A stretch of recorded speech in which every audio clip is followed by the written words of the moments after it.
Eso tiene que tenerlo claro. Lo sensitivo es tacto, presión, temperatura y dolor. ¿Bien? Y cuando hablamos de la parte sensorial, es lo que se refiere a los órganos de los sentidos. Por ejemplo, el gusto, la visión, la audición, el equilibrio. ¿Cómo pagar la...? Música de ascenso.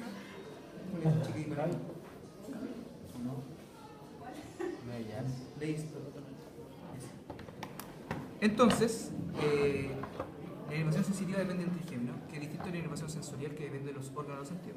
Ahí, por ejemplo, teníamos el vestíbulo coclear, que es el nervio que transporta equilibrio y audición. El óptico, que transporta visión. El olfatorio, que transporta olfato. Y la lengua, que transporta gusto. Perfecto. Ahora, si yo toco ella, entonces en esta porción, ¿con qué ramo del trigémino lo siente? Oftálmico, ¿cierto? Pero si le pregunto específico ahora, ¿y qué nervio es el que está transportando la información ahí? Sería este, ¿cierto? ¿Cómo se llamaba ese nervio? Supratroclear. Supratroclear. Y lateralmente a él hay dos nervios que se llaman supraorbitarios, medial y lateral. Todos son de B1 o ramos del nervio oftálmico. ¿Bien? Igual, después de la región media de la cara, inervando parte de la cavidad nasal en su configuración externa, vamos a tener principalmente a B2, y el nervio que podemos ver acá principalmente es el infraorbitario. El infraorbitario es un ramo terminal del nervio maxilar. ¿Ya? Ahí está, que sería ese, si uno va al país. Acuérdense que eso es sensitivo. Y el ramo mandibular, que se ve casi todos sus ramos acá, porque explota a nivel de la fosa infratemporal, veríamos el aurículo temporal, que es el único que avanza por posterior, muy importante porque transporta las fibras postganglionares para la inervación de la parótida. ¿Ya? O sea, la parótida es importante porque entre medio, si ustedes recuerdan, pasa un nervio, que es el nervio facial, que tiene 5 ramos terminales, ya la vamos a ver. Pero el facial no inerva la parótida. El que lo inerva es el glosofaringeo. ¿A través de qué nervio? Del aurículo temporal. ¿Ya? Él transporta las fibras para que secrete a nivel de la parótida. Luego tenía ese, que es el alveolar inferior, que está dentro del canal o conducto mandibular, inervando los dientes inferiores. Después tengo este, que es el lingual, siempre anterior inmediatamente a él. Y después tengo el bucal, que inerva sensitivamente la región de la mejilla y la mucosa intraoral. ¿Bien? Y superiormente tengo ramos que van hacia el pterigoides y hacia el... ¿Cómo se llama este músculo? Temporal. Por tanto tengo nervios pterigoideos y nervios temporales, que como están debajo del músculo se llaman temporales profundos. Y esos son todos ramos de B2. Ahora, el nervio alveolar inferior tiene un ramo final, que es ese que se llama nervio mentoniano, que es el que valparía en esta zona. ¿Ya? Entonces, si ustedes se fijan, hay 3 puntos importantes del trigémino en la cara: foramen supraorbitario, foramen infraorbitario, foramen mentoniano. Nervio supraorbitario, nervio infraorbitario y nervio mentoniano. Hay 3 puntos claves: B1, B2 y B3.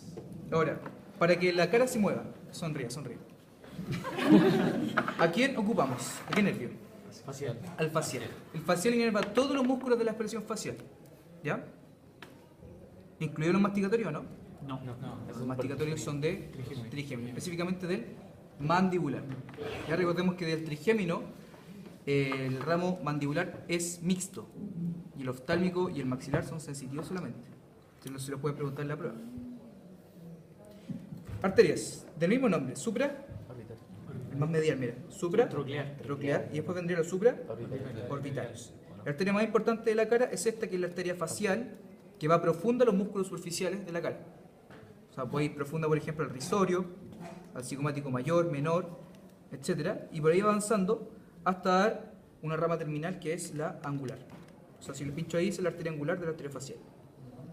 Y da, por ejemplo, arterias a esto. ¿Cómo se llama esto? Labios. Por lo tanto, arterias labiales superiores y inferiores. Las venas toman el mismo nombre. ¿Ya? Las venas labiales superiores e inferiores, vena angular, ¿cierto? Vena supraorbitaria de ese nivel.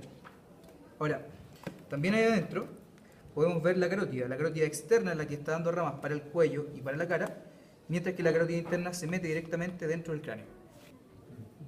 Ahora, si les pregunto, ¿quién participa en la irrigación del cuello? Solamente la carotida externa, más algunas ramas de la arteria subclavia.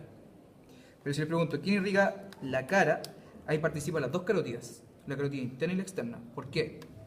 Porque la interna origina finalmente una rama oftálmica y de esa rama oftálmica nacen estas ramas supratrocleares y supraorbitarias. Todo lo demás son ramas de la carotida externa.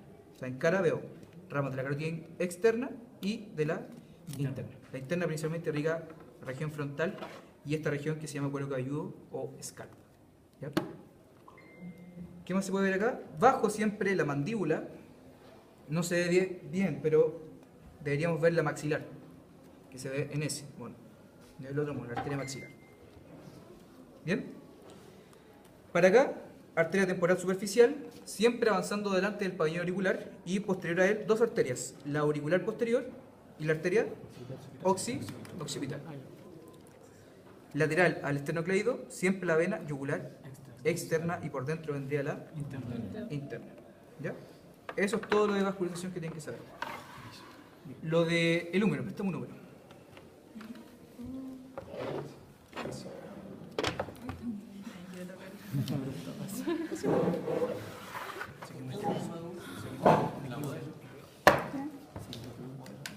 Para diferenciar la cara anterior y posterior del húmero, acuérdense que ustedes tienen que ver los tubérculos primero. Hay dos tubérculos, el tubérculo menor y ese es el mayor. El menor siempre va hacia medial, la medial siempre está dada por la cabeza. Y lo otro importante es que este epicóndilo, que es más grande, ustedes lo pueden palpar, es el medial siempre. Y es muy importante porque ahí se insertan todos los músculos flexores. O sea, el tono de los músculos flexores es tan potente que cuando cae la mano todavía quedan en flexión. Son más potentes que los que están atrás, que son extensores. Todos se insertan ahí. Luego tenemos tubérculo menor, tubérculo mayor, surco intertubercular. Hacia la parte de la diáfisis tengo la tuberosidad deltoidea y la epífisis distal. Tengo epicóndilo medial, fosita coronoidea, tróclea humeral, fosita radial, capítulo o cóndilo radial y epicóndilo lateral. En cambio, en la parte posterior solamente veo la fosa o policraniana. Acuérdense que la cavidad glenoidea de la escápula solamente cubre un tercio de la cabeza. Por eso es tan móvil. O sea, cubre eso nomás, un tercio. O sea, se mueve para todos lados de la cabeza. Pero entonces el cuerpo humano crea un fibrocartílago que lo soporte. ¿Cómo se llamaba ese fibrocartílago que tiene esta forma de anillo? El labio, ¿cierto? Entonces ahí aumenta la superficie articular. Y diferentes ligamentos en esa articulación glenohumeral. Ahora, la escápula, forma de triángulo, tiene márgenes, margen medial, margen lateral y el margen superior. Dos ángulos, ángulo superior y el ángulo inferior. Aquí se inserta el elevador de la escápula y por acá pasa el dorsal ancho, ¿cierto? Que depende de cómo lo vieron en clase, puede ser latísimo del dorso también. ¿Ya? Y eso había que pasarlo para el español. Profe, ¿Ya? ¿se puede decir borde? Medial, lateral, superior. Sí, Yo lo veo como borde. es como decir homóplato a la escápula. Ya, ahí. ¿Ya? Borde o margen, por ejemplo. Dijo la extraña. Esto es la espina de la escápula y la continuación lateral se llama acromio. Por lo tanto, deja arriba dos fosas la espina. Una arriba y otra abajo, perdón. Fosa supra, espinosa, infraespinosa. Y como esta fosa queda entre comillas debajo de la escápula, toma el nombre de subescapular. Entonces ahí toman inserción los músculos del mismo nombre. Subescapular, supraespinoso e infraespinoso.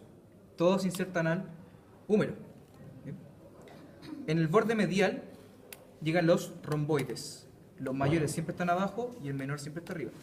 Igual que para acá, en el borde lateral llegan los redondos. Esos se equivocan siempre. Borde o margen medial, los romboides. Y en el borde lateral, los redondos. No se deben equivocar en eso. Los mayores siempre están abajo y los más chiquititos arriba. ¿Ya? El supraespinoso, infraespinoso y redondo menor llegan al tubérculo mayor. Repito, supraespinoso, infraespinoso y redondo menor llegan al tubérculo mayor. En cambio, el subescapular llega al tubérculo más chiquitito que se llama tubérculo menor. Si estos vienen de atrás, toman el húmero y se contrae esto. ¿Hacia dónde mueven el húmero? Rota lateral. Rotación lateral. Lateral. ¿Cierto? Lo llevan hacia lateral. Y el subescapular Medial. hacia adentro, ¿cierto? Rotación medial. Ese se llama músculo del gallito. ¿Ya? Y se ocupan cuando hacen el gallito. ¿Ya? Después, en esta articulación ustedes ven diferentes ligamentos como los glenohumerales, ¿cierto? Estos se llaman córaco, porque estos se llaman procesos coracoides. Coracoclaviculares, que eran dos, el trapezoideo y conoideo. Ese se llama córaco acromial y ese se llama acromio clavicular. Sí, el córaco humeral viene por debajo, parte del coracoides, que sería este ligamento, este que viene por acá, y llega al húmero. Sería este más o menos, profe. Ese que está al lado es la. ¿Qué sería? ¿Eso que está ahí? Ese es el tendón de la cabeza larga del bíceps, que llega al tubérculo supraclenoideo.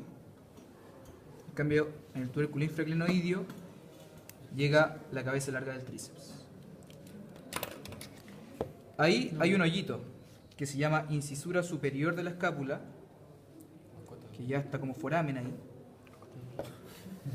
Ya es cotadura también. Sí, lo mismo. Fíjense que está tapadito por el ligamento transverso y se forma un foramen. ¿Qué pasa por ahí? ¿Una arteria o un nervio? Pasa un nervio solamente. Y la arteria pasa encima. ¿Ya? Eso se llaman supraescapulares. En cambio, por la incisura inferior que está por dentro, no se puede ver bien, pero lo van a ver en el libro, pasan las arterias y los nervios supraescapulares. Se lo puedo mostrar en el libro. Ya, entonces van a ver todo lo que vimos del húmero sumado con la ulna, el radio y la manito. Y las articulaciones, nada más. ¿Cuál era el conoideo y el trapezoideo? Conoideo acá. Ese es el conoideo, trapezoideo y el trapezoideo. Ya chicos, repasen no. Este es el ligamento transverso de la escápula Superior. Sí. Bien, profe.